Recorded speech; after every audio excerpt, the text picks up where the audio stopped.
दोडामार्ग तालुक्यातील तिलारी धरण क्षेत्रात मुसळधार पाऊस सुरू असून तिलारी धरणाचे पाणी तिलारी नदीत सोडण्यात आल्याने नदीने धोक्याची पातळी ओलांडली आहे।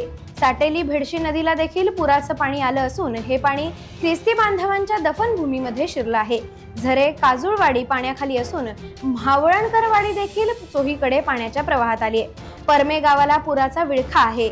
मुसळधार वृष्टी आणि तिलारी धरणाचं पाणी चोहीकडे पसरल्याने दोडामार्ग तालुक्यात जनजीवन पूर्णतः ठप्प झालंय।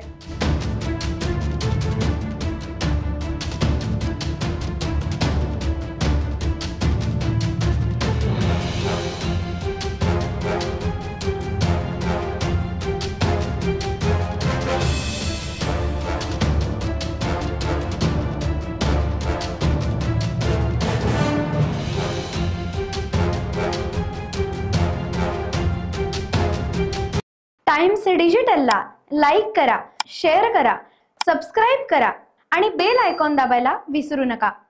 Times digital.